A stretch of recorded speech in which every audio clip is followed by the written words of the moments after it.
Hello everyone, welcome to my channel that is accounting by Priya. आज आपकी ये terms रह गई हैं, आइए करते हैं।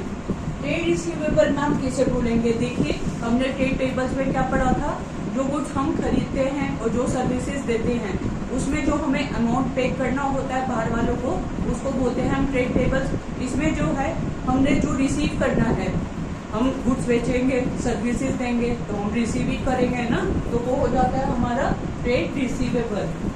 Is the amount receivable on account of sale of goods और services rendered by company, और जो सर्विसेज कंपनी के द्वारा दी जा रही है इन नॉर्मल कोर्स ऑफ बिजनेस, इसको हम बोलेंगे ट्रेड रिसीवेबल। डेटर्स कौन होते हैं?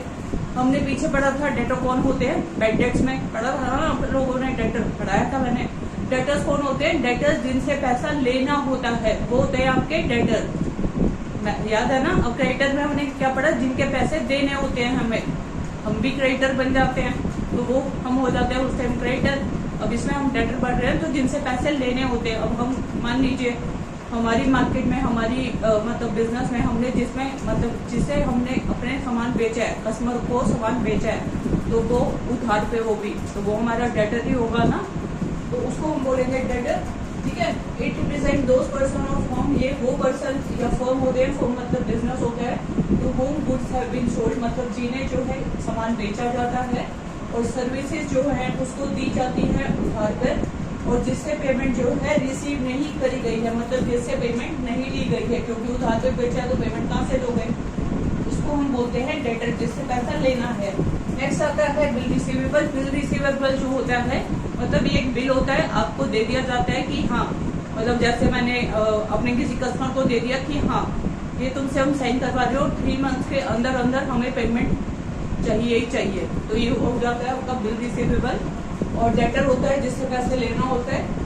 चलिए क्लासिफाइज कर लेते हैं। ट्रेड रिसीवेबल क्या होता है? It is the amount receivable on, मतलब जो अमाउंट हमें रिसीव करना है on account of sale of goods, मतलब गुड्स सेल करने पे, और services rendered by the company, और जो सर्विसेज दी गई हैं कंपनी के द्वारा in normal course of business, उसको हम बोलेंगे ट्रेड रिसीवेबल। ओके, डेटर्स कौन होते हैं? डेटर्स वो पर्सन होते हैं जिनसे हमने पैसा लेना होता है ना। मान लीजिए मेरा बिजनेस है, मैंने अपने कस्टमर को सामान बेचा उधार पे, तो उससे पैसे लेने हैं ना मुझे, तो वो हो गए मेरे लिए debtors. It represent those person और firm to whom goods have been sold, और सर्विसेज रेंडर्ड ऑन क्रेडिट, और सर्विसेज दी गई है उनसे उधार पर, and payment has not been received from them. Next आता है बिल रिसीवेबल। जैसे मैंने बताया, हम अपने कस्टमर को एक बिल दे देंगे और कहेंगे, जैसे मान लीजिए मेरा कोई कस्टमर आया, वो कहता है कि मेरे पास आज पैसे नहीं है, कल ले लेना, और वो अगर ज्यादा टाइम तक मुझे पैसे नहीं देगा, मैं उसे एक बिल बना के दे दूंगी, you have only 3 months to clear your payment, है ना। आपके पास मतलब केवल 3 महीने हैं अपनी पेमेंट क्लियर करने के लिए, उसका ये बिल रखिए आप, तो वो हो जाता है बिल रिसीवेबल।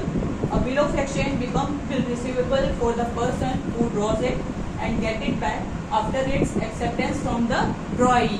Okay? तो ये लास्ट टर्म्स थी आपकी, ये आपको आई होप क्लियर हो गया होगा। स्क्रीनशॉट ले लीजिए, लाइक करिए, सब्सक्राइब करिए, शेयर करिए अपने सब फ्रेंड्स के साथ, और कोई भी क्वेरी आए कमेंट सेक्शन में प्लीज प्लीज प्लीज पूछते रहिए। ओके।